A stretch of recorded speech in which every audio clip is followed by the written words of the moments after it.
Hello जय Hind everyone, कैसे हो? आई होप सभी लोग ठीक होंगे, मस्त होंगे। सभी को प्यार भरा नमस्कार साथियों, मेरा नाम है आनंद और आप देख रहे हैं Anand defence academy, powered by navy port defence academy. इस वीडियो में हम लोग बात करने वाले हैं नेवी एमआर का कंप्लीट प्रैक्टिस सेट डिस्कस करेंगे, ठीक है ना। नेवी एमआर का कंप्लीट प्रैक्टिस सेट डिस्कस करने वाले हैं इस वीडियो के माध्यम से, ठीक है ना। प्रैक्टिस सेट को आप कंप्लीट लगाना और आप लोग बताना कि आपका कितना स्कोर हुआ, ठीक है ना। आपका कितना स्कोर हुआ। और ये जो है बिल्कुल आपके पेपर पैटर्न पर आधारित प्रैक्टिस सेट है। जैसे आपका मैथ से जितना सवाल पूछा जाता है, साइंस से पूछा जाता है, वैसे जीके से पूछा जाता है, वो सारी चीज़ें इस वीडियो में हम लोग बताएंगे। देखिए, मैथ और साइंस मिलाकर आपका 25 नंबर का सवाल पूछा जाता है और जीके जीके में आपका 25 नंबर का सवाल पूछा जाता है, यानी टोटल टोटल आपका 50 क्वेश्चन पूछा जाएगा, ठीक है ना। 50 सवाल पूछे जाएंगे जो कि 30 मिनट आपको समय दिया जाएगा। तो अगर आप चाहते हो नेवी एमआर निकालना तो बिल्कुल आप प्रैक्टिस सेट को लगाइए। डेली प्रैक्टिस सेट लगाने से आपका स्कोर जो है धीरे धीरे इम्प्रूव होगा। पहला चीज़ कि आप कमेंट बॉक्स में बताना कि आपका प्रैक्टिस सेट में कितना स्कोर हुआ इस प्रैक्टिस सेट में, और डेली चाहते हो कि इस तरीके का प्रैक्टिस सेट आपके लिए आता रहे तो बस चैनल पर नए हैं तो चैनल को सब्सक्राइब कर दीजिए मेरे भाई, ठीक है ना। चैनल पर नए हैं तो चैनल को सब्सक्राइब कर दीजिए। मैं खुद इंडियन नेवी एमआर सेलेक्टेड हूँ, ये आप देख सकते हो मेरे joining letter.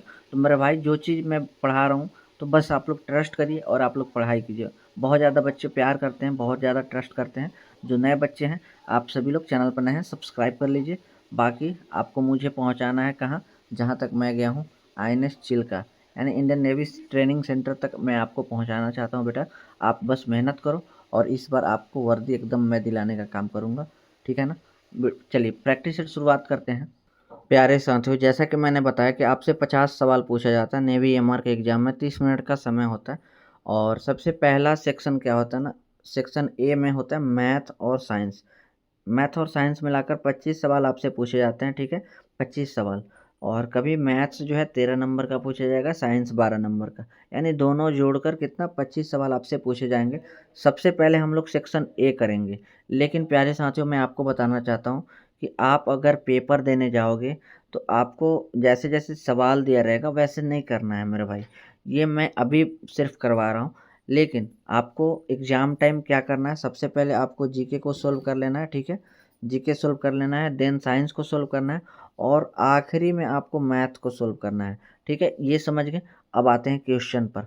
Question number first है, कहा जा रहा है क्वेश्चन नंबर फर्स्ट में ए अनुपात बी 2:3 है, बी अनुपात सी 2:5 है, तो ए बी सी का अनुपात निकालिए। देखिए, कभी भी दो छोटा रेशियो दिया रहेगा, जैसे क्वेश्चन यहाँ पर ए बी करके पूछा जा रहा है। कभी देखिए आपसे ऐसा भी पूछ दिया रहेगा, एक्स वाई का अनुपात दिया रहेगा और वाई जेड का अनुपात दिया रहेगा।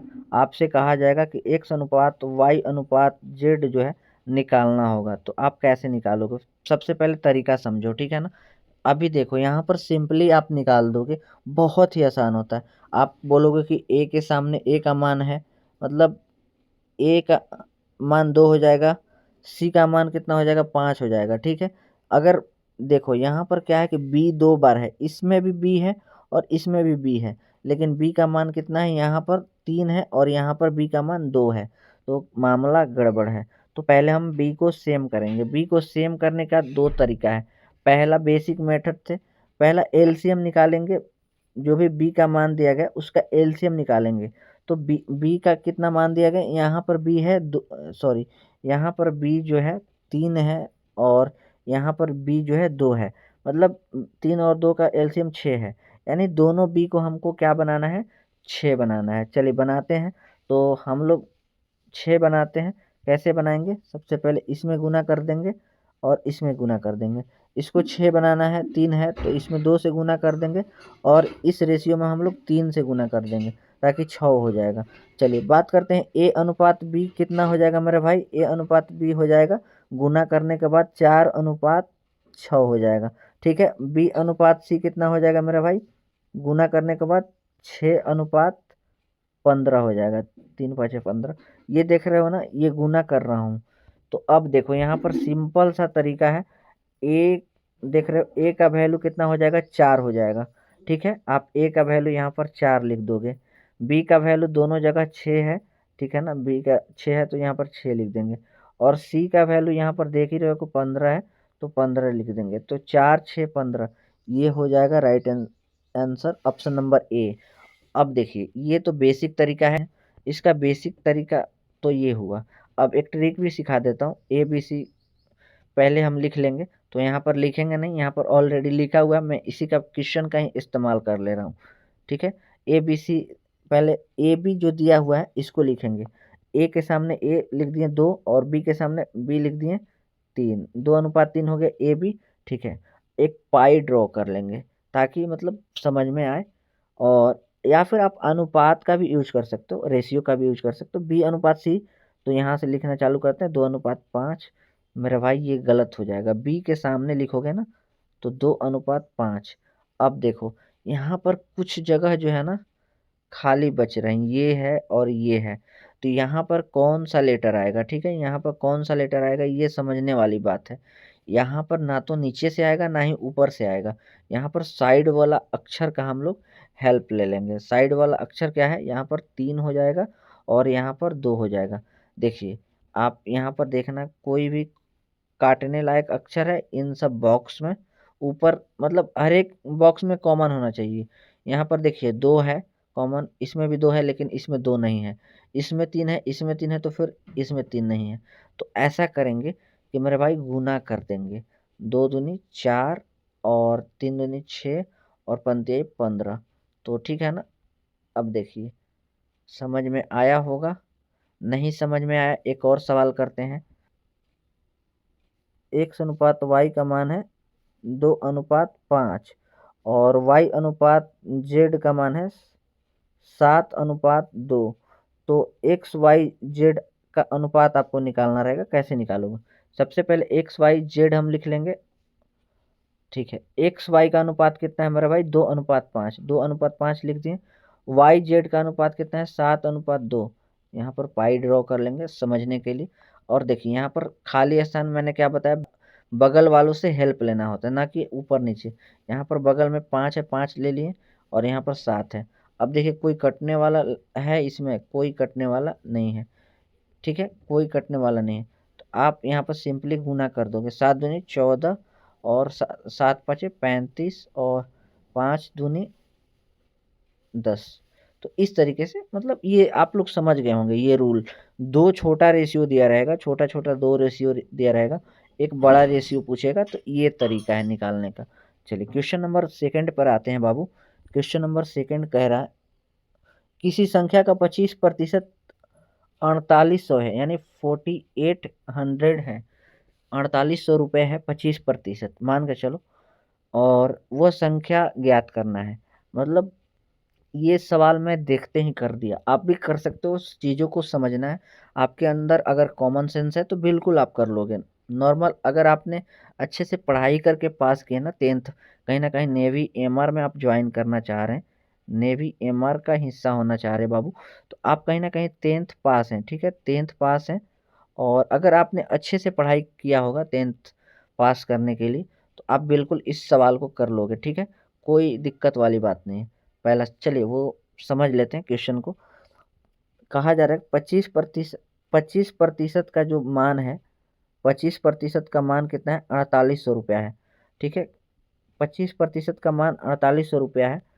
डायरेक्टली हम करेंगे, देखिए यहाँ पर 25% लिख देंगे, 25% बराबर कितना हो जाएगा 4800, 4800 रुपये। यहाँ पर कोई भी संख्या अपने आप में 100% होता है, तो वह संख्या ज्ञात करना है। ठीक है ना, संख्या निकालने के लिए 100% बनाएंगे, इसको 4 से मल्टीप्लाई करेंगे 25 को तो 100% हो जाएगा। इसको भी 4 से मल्टीप्लाई कर देंगे सिंपली, तो ये 100% हो जाएगा। ठीक है, 0 0 4 बटे 32, 32 3 4 चौक 16 3 19, 19,200 हो जाएगा राइट आंसर इसका। ठीक है, अब बताते हैं दूसरा तरीका, देख लो क्या है कि अब देखो इससे भी आसान तरीका क्या है। 25% का वैल्यू कितना है 4800 है, तो 1% का वैल्यू कितना हो जाएगा 4800 बटा में 25 हो जाएगा 1% का वैल्यू। अब सोचो 4 चॉकलेट आपको मिलता है 10 रुपए में, 4 चॉकलेट मिलता है 10 रुपए में, तो एक चॉकलेट का दाम निकालने के लिए 10 में 4 से तो भागा करोगे ना। ठीक है, तो 2.5 रुपये आपका एक चॉकलेट का दाम पड़ेगा। ठीक है, उसी प्रकार से 4800 रुपया, सॉरी रुपया बार बार बोल रहा हूँ, 4800 जो संख्या है ये 25% है, तो 1% के लिए 25 से भागा दे दिए और वह संख्या निकालना है, यानी वह नंबर निकालना है। तो उसके लिए हम क्या करेंगे, 100 से गुना कर लेंगे। कोई संख्या जो है अपने आप में 100% होता है। और यहाँ हम काट देंगे मेरे भाई, यहाँ पर काटा पीटी करेंगे, 25 चौका 100। अब देखो फिर वही गुना आ गया, 4800 में 4 से गुना करोगे तो 2 जीरो हो गया, और 4×32, 3 हासिल हो गया, 16×3 19, 19,200 जो है right answer option number C हो जाएगा। ठीक है, आगे बढ़ते हैं। नेक्स्ट सवाल है, तीसरा सवाल है, कहा जा रहा है, देखिए ये साधारण ब्याज का सवाल है, सिंपल इंटरेस्ट का सवाल है और काफ़ी प्यारा सवाल है, पूछा जाता है बार बार। पहले तो यहाँ पर देख लो क्या क्या दिया गया है। यहाँ पर देखो सिंपल इंटरेस्ट निकालने का तरीका होता है, एक होता है फॉर्मूला, इसका होता है PRT/100, ये फॉर्मूला होता है। लेकिन क्या है ना कि PRT/100 जो है, यहाँ पर हम इसको शॉर्ट फॉर्म में मैंने बताया, पी पी का RT, पी का RT, ये आप याद रखना, पी का RT निकाल दोगे, मतलब जो आपका मूलधन दिया रहेगा उसका RT निकाल दोगे तो आपका वो साधारण ब्याज का मान आ जाएगा। ठीक है, ठीक है, पी का RT निकालना होता है। तो अब देखो, देखिए PRT/100, यहाँ पर 12% की दर से 5 वर्षों के लिए 5400 रुपये, यानी 5400 राशि पर साधारण ब्याज क्या होगा। तो PRT/100 पहले लगाते हैं, पी कितना है 5400 रुपया, और आर कितना है 12, टाइम कितना है 500। ठीक है मेरे भाई, अब देखो 100 से 100 काट दिए, 12×5 = 60, 54 में 60 से गुना करोगे तो कर लेते हैं, चलो 0 हो जाएगा, 6 चौका 24, 4 2 30 2 32, मतलब 3240 हो जाएगा राइट आंसर। ठीक है ना मेरा भाई, ऑप्शन नंबर डी हो जाएगा राइट आंसर। अब देखो जो मैं ट्रिक बताया, पी का RT निकालना है, पी का RT निकालोगे, RT का मान क्या हो जाएगा 12 और 5। देखो 12, सिर्फ 12 नहीं लेना है, सिर्फ 12 नहीं लेना है, 12% है, आर का वैल्यू 12% है, और 5 ये टाइम है, 12×5 = 60। RT का वैल्यू कितना हो जाएगा, RT का वैल्यू हो जाएगा 60%। ठीक है मेरा भाई, 60% हो गया RT, यानी P का RT निकालोगे, चलो P का RT निकालो, 5400 का 60% निकाल दोगे, चलो 60% निकाल दोगे तो आपका हो जाएगा, ब्याज आ जाएगा। ये ट्रिक जो मैंने बताया 3240 रुपये, अभी मैंने गुना किया 54 में 60 से 3240 ही आ रहा है। समझ में आया होगा, नहीं आया होगा एक दो और एग्जाम्पल मैं दूंगा। वैसे देखो क्या है ना कि इस तरीके का सवाल जो है ना, अब आपको डेली देखने को मिलेगा, डेली इसलिए देखने को मिलेगा क्योंकि जो पेपर पैटर्न है उसी पर आधारित सवाल करवाया जाएगा, और डेली एक प्रैक्टिस सेट आपको मिलेगा। बस आपको चैनल पर नया है तो सब्सक्राइब कर लेना है और इस वीडियो को शेयर करना है मेरा भाई।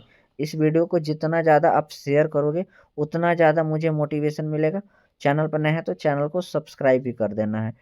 क्वेश्चन नंबर 4 है, ये टाइम एंड वर्क का क्वेश्चन है। ठीक है ना, काफ़ी बार पूछा जाता है इस टाइप के क्वेश्चन। ए अकेला किसी काम को, यानी किसी कार्य को 6 दिन में करता है, बी अकेला उसी कार्य को 18 दिन में पूरा कर सकता है, तो ए और बी मिलकर उस कार्य को कितने दिन में समाप्त करेंगे। ठीक है ना, इस तरीके का क्वेश्चन हमेशा पूछा जाता है। कैसे करेंगे, सबसे पहले पहले लिखेंगे ए किसी कार्य को कितना दिन में करता है मेरा भाई, 6 दिन में करता है, 6 लिख देंगे। बी अकेला उस कार्य को कितना दिन में करता है, 18 दिन में करता है। ठीक है, 18 लिख देंगे। अब हम क्या करेंगे कि टोटल काम निकालेंगे, टोटल काम आखिर में है क्या, काम काम का बार बार डिस्कस हो रहा है, आखिर टोटल वर्क है क्या, करना क्या है कि 18 दिन कोई लगा दे रहा है, कोई 6 दिन में ही कर दे रहा है।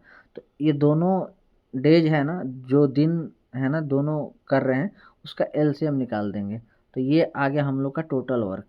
अब देखो 18 काम है और ए जो है 6 दिन लगा देता है, तो यानी एक दिन में कितना काम करता है, यह 3 काम करता है। और बी कितना काम करता है, एक दिन में एक काम कर रहा है, तभी तो 18 दिन लगा रहा है।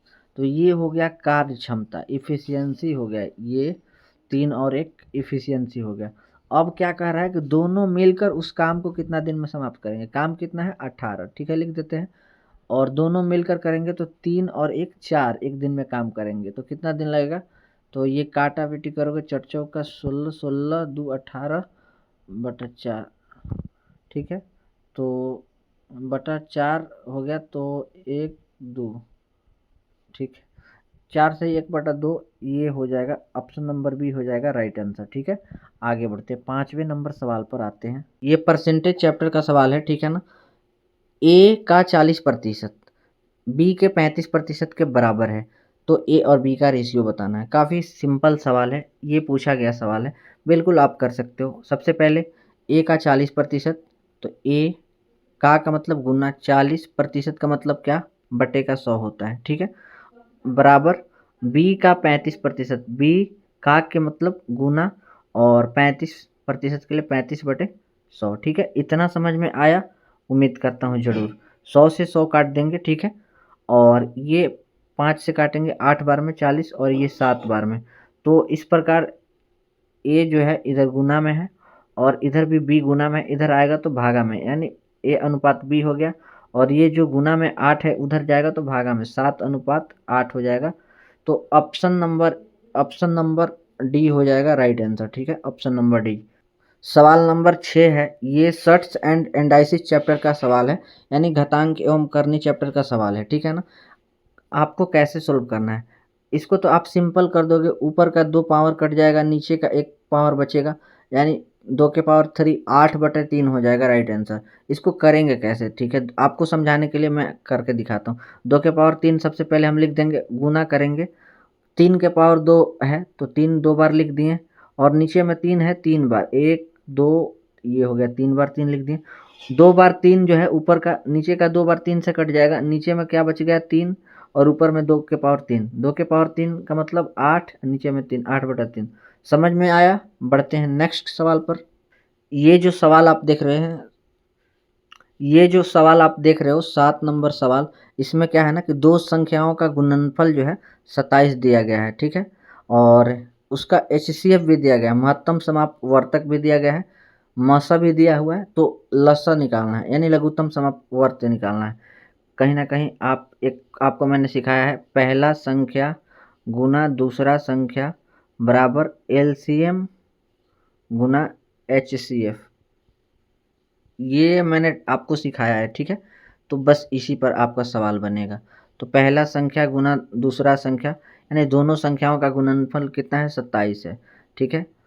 अब क्या है, एलसीएम निकालना है हमें, एचसीएफ दिया गया है गुना 3 गुना एलसीएम, ठीक है। अब देखो 3 जो है इधर उधर डायरेक्टली काट देते हैं 9 बार में, तो ऑप्शन नंबर बी हो जाएगा राइट आंसर, ठीक है। सवाल नंबर 8 जो ये देख रहे हो, ये एवरेज चैप्टर का सवाल है, यानी एक विद्यार्थी है गणित में इतना मार्क्स लाता है 56 75 86 91, तो इसके औसत अंक कितना, मतलब एवरेज मार्क्स आपको बताना है, ठीक है। सबसे पहले हम जोड़ लेते हैं, ठीक है ना। अब देखो क्या है, जोड़ लेते हैं 1 और 6 कितना होता है 7, 7 5 12, 12 6 18, 18 का 8 लिख दिए, एक हासिल ले लिए, ठीक है।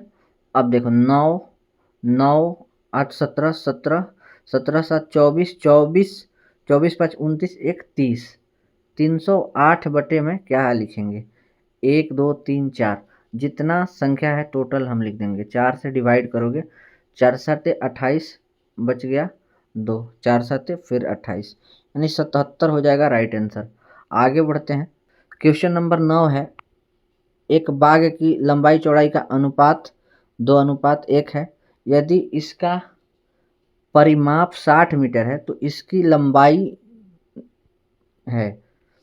क्वेश्चन नंबर 9 है, एक बाग की लंबाई चौड़ाई का अनुपात दिया गया है 2:1, यदि इसका परिमाप 60 है तो इसकी लंबाई निकालनी है। बहुत सिंपल है, लंबाई निकालने का क्या, देखिए पहला तो परिमाप दिया गया है, परिमाप का फॉर्मूला क्या होता है, आयत का परिमाप बराबर क्या होता है, आयत का परिमाप बराबर होता है 2 इंटू लंबाई प्लस चौड़ाई। तो अब देखो यहाँ पर क्या है मेरे भाई, यहाँ पर लंबाई है, यहाँ पर x मानेंगे, 2x लंबाई है, यानी अनुपात है, तो कहीं ना कहीं ये सबसे छोटा संख्या है, मतलब छोटा मान है।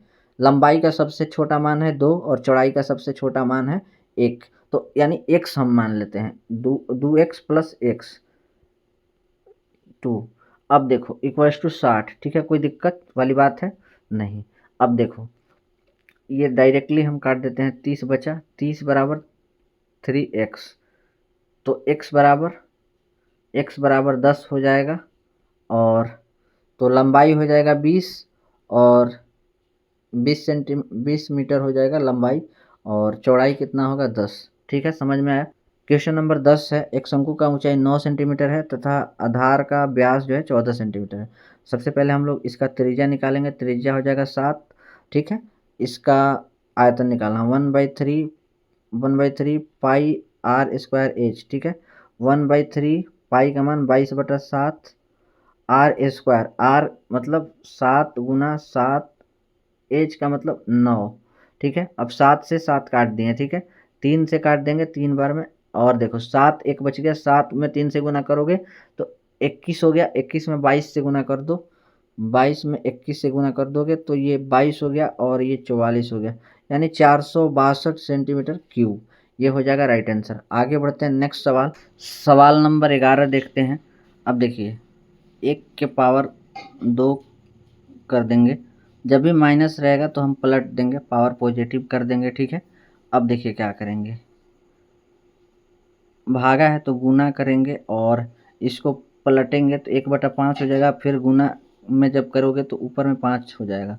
ठीक है, और ये जो इसका माइनस है तो माइनस को प्लस करोगे तो 8/5 हो जाएगा। ठीक है, अब देखो 5 से 5 कट जाएगा, ये 4 दूनी 8, आंसर जो है इसका 2 आ रहा है।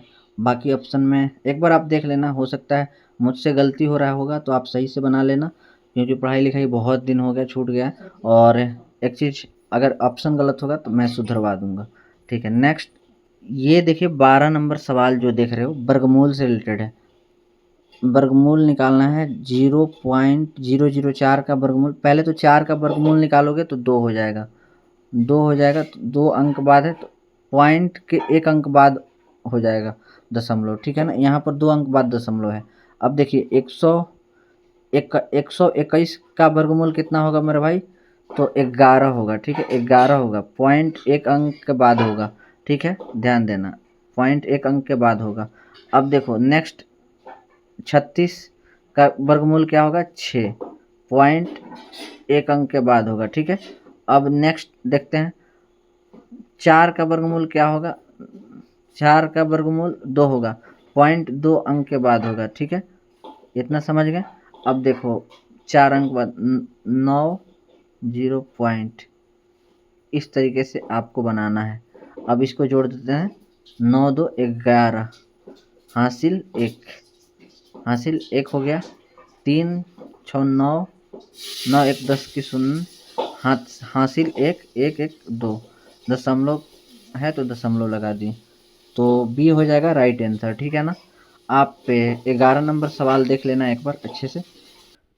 हमारे प्यारे साथियों, अब हम लोग साइंस डिस्कस करने वाले हैं। साइंस के सवाल को करने में बहुत ही कम टाइम लगेगा, जिस तरीके का मैं करवा रहा हूँ। कोई बच्चा कहेगा कि लेवल इजी है, लेवल हार्ड है, तो यार कुछ भी हो मुझे नहीं मालूम, ये सारी चीज़ें पूछी गई है, इस वजह से मैं करा रहा हूँ। ठीक है, एम्पियर जो है, एम्पियर किसका मात्रक है, एम्पियर जो है विद्युत धारा का मात्रक है, एम्पियर इलेक्ट्रिसिटी का मात्रक है। और एक चीज़ यहाँ पर, आवेश का मात्रक क्या होता है, कूलाम्ब, ध्यान देना।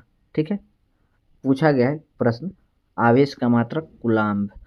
रक्त का पीएच मान क्या होता है, पीएच वैल्यू ऑफ ब्लड 7.4 होता है, रक्त का पीएच मान कितना होता है, 7.4 होता है। मिल्क का पूछा जाता है, दूध का भी पूछा जाएगा आपसे, मिल्क का पीएच मान कितना होगा, 6.4 होता है। ठीक है, मिल्क का पीएच मान कितना होता है, 6.4, लगभग 6.4 अप्रॉक्स मान कर चलना। मान लीजिए आपसे पूछा जाएगा दूध का पीएच मान 6.4 नहीं रहेगा, जब इसके बदले 6.5 रहेगा या फिर 6.3 भी रहेगा तो आपको क्लिक कर देना है। ठीक है, आगे बढ़ते हैं। घड़ी में कौन सी ऊर्जा पाई जाती है, घड़ी में कौन सी ऊर्जा, तो घड़ी में बहुत लोग लगाएंगे गतिज ऊर्जा, लेकिन मेरे भाई ये गलत हो जाएगा। सही उत्तर क्या है, घड़ी में स्थितिज ऊर्जा पाई जाती है, यानी पोटेंशियल एनर्जी पाई जाती है। पोटेंशियल एनर्जी बराबर क्या होता है, mgh, पोटेंशियल एनर्जी बराबर mgh होता है। और आगे बढ़ते हैं, क्वांटम सिद्धांत का प्रतिपादन किसने किया था, तो ये सिद्धांत का प्रतिपादन मैक्स प्लैंक ने किया था।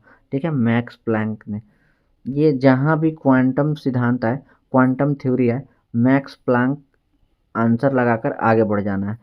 गति का नियम सर आइजैक न्यूटन ने, जड़त्व का नियम गैलीलियो ने, दूरबीन का भी आविष्कार गैलीलियो ने किया, और सापेक्षता का सिद्धांत जो है अल्बर्ट आइंस्टाइन ने दिया। तो ये सारी चीज़ें लिखते रहना, ठीक है ना। लिखने से क्या है ना बेटा, आपको बिल्कुल सारी चीज़ें दिमाग में फिट हो जाएंगी और आप पेपर में क्लिक करके आ जाओगे और आपके कंधे पर वर्दी भी आ जाएगी। बस आप लिखते रहो, जो चीज़ें आप लिखोगे ना वो चीज़ें बहुत जल्दी आपके माइंड में आ जाएगी, ठीक है, वो जल्दी याद होता है। 17 नंबर प्रश्न है, प्रकाश का वेग सबसे अधिक होता है खाली स्थान में।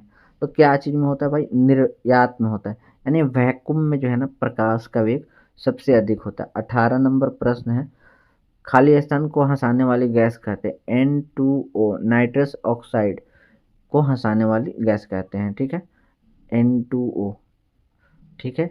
ऑप्शन नंबर ए हो जाएगा राइट आंसर।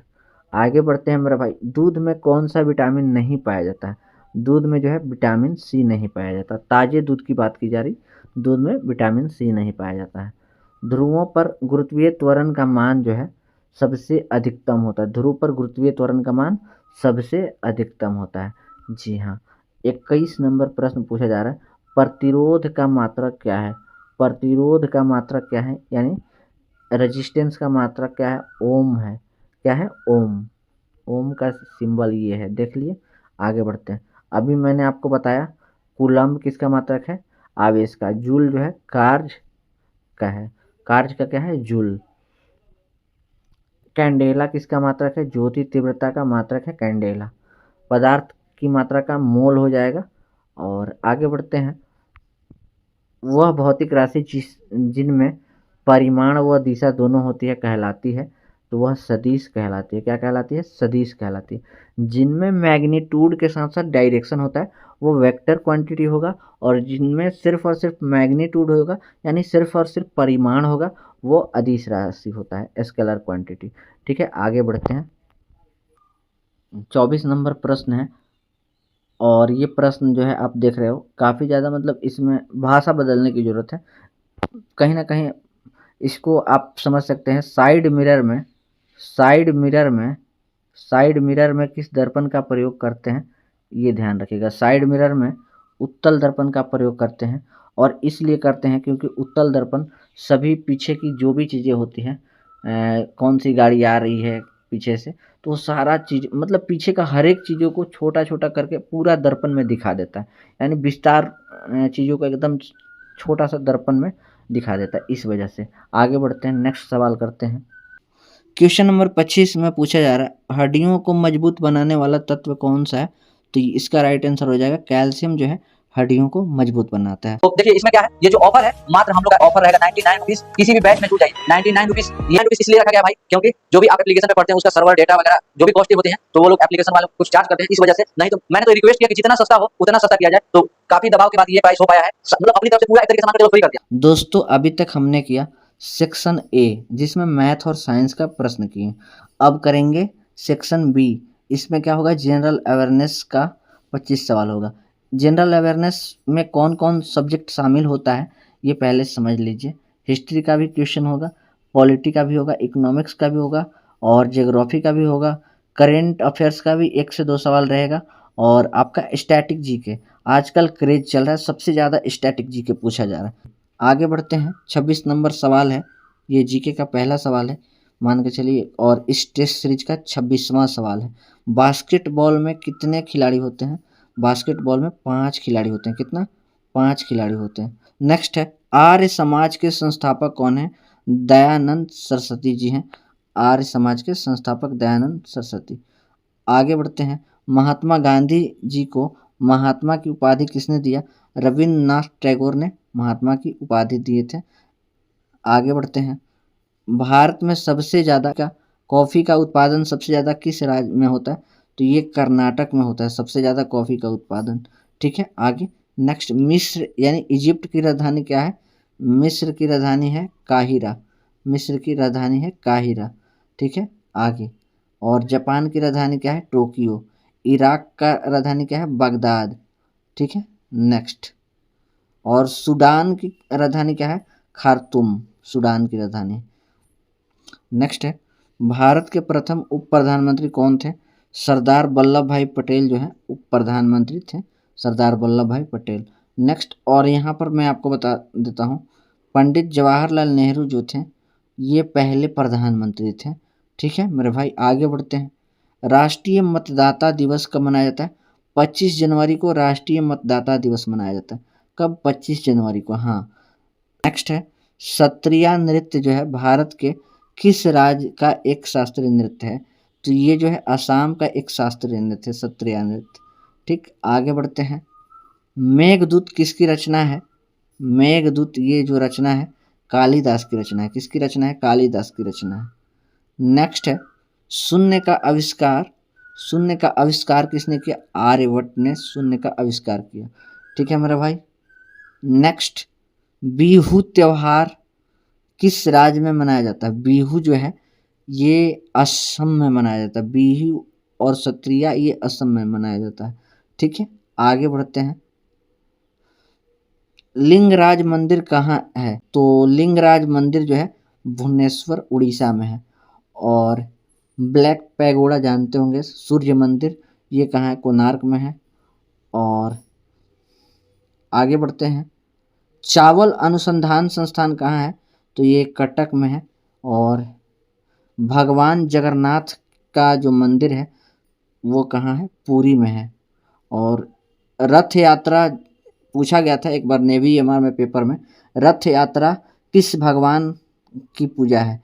तो उसमें भगवान जगन्नाथ का भी ऑप्शन था, वहाँ पर टिक लगाना था। ठीक है, आगे बढ़ते हैं।